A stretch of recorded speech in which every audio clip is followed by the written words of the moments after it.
Troops, protesters clash in Kazakhstan as US-UN call for restraint.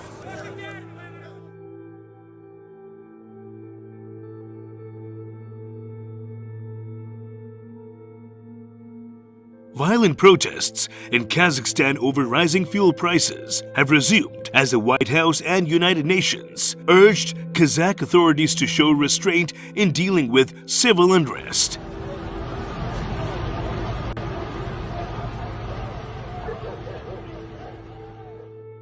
Several armored personnel carriers and dozens of troops moving on foot on Thursday have entered the main square of Almaty, Kazakhstan's largest city, where hundreds were protesting against the government for the third day.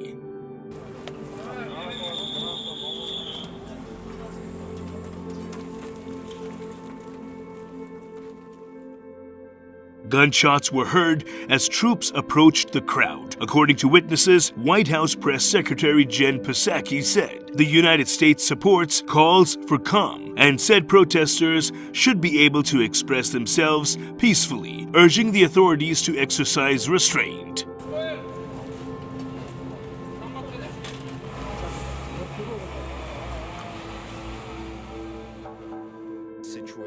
The United Nations also called for all parties to exercise restraint, refrain from violence, and promote dialogue. The Kazakh Interior Ministry said 8 police officers and National Guard members were killed in the unrest and more than 300 were injured. No figures on civilian casualties were released.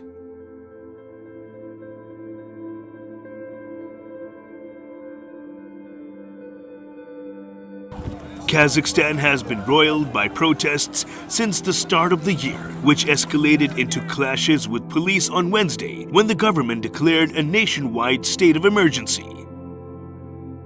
The emergency declaration came after protests over a fuel price hike erupted into clashes and saw demonstrators storm government buildings.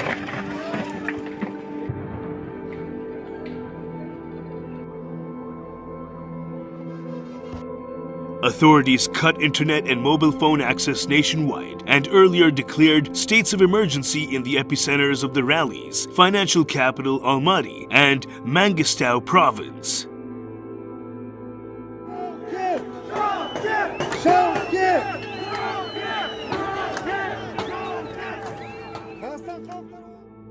The state of emergency was also declared in the capital Nur Otan and was later extended across the entire ex-Soviet country. Crazy Russian claims about a US hand behind the mass demonstrations are absolutely false and clearly a part of the standard Russian disinformation playbook, Psaki added.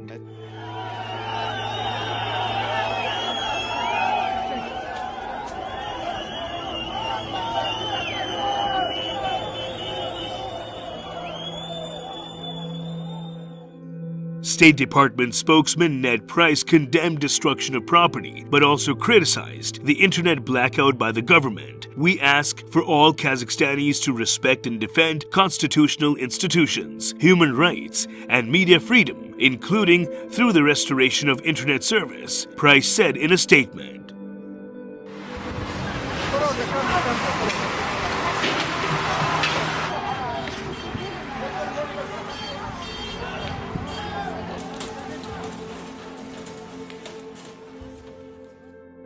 The United Nations also called for all parties to exercise restraint, refrain from violence, and promote dialogue. As spokesman Stefan Dujarric said, the organization was following events with concern.